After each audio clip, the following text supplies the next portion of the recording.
Aujourd'hui, donc le 8 mars, c'est la journée pour la lutte pour les droits des femmes.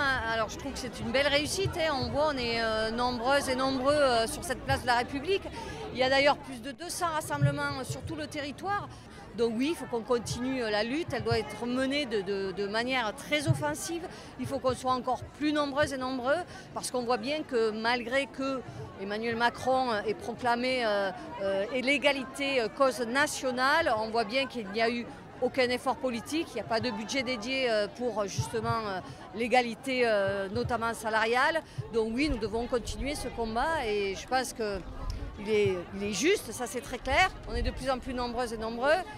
Demain, à nouveau, on sera aussi en manifestation avec les gilets jaunes, avec les gilets roses, avec les intermittents du spectacle.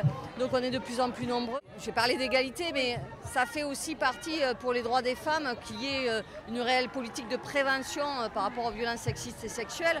On sait que 20% de femmes se disent d'avoir été victimes d'agressions sexuelles sur les lieux de travail.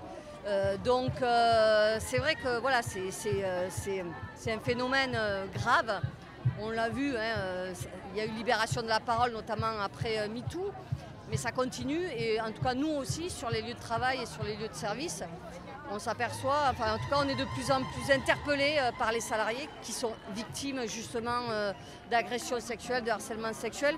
Donc il y a tout un travail et il faut qu'on arrive à gagner aussi sur ces questions-là parce que c'est un vrai sujet et un vrai problème de société. C'est absolument pas c'est pas individuel, c'est vraiment collectif et en tout cas la responsabilité de la société elle est engagée et en ce sens-là tout le monde doit prendre ses responsabilités et nous aussi d'ailleurs en tant qu'organisation syndicale et je pense qu'on la prend de mieux en mieux. On a des formations d'ailleurs pour pouvoir réagir et aussi faire réagir le patronat et les employeurs publics aussi sur cette question-là, puisque bien évidemment ils ont une grande responsabilité vis-à-vis de ce fléau.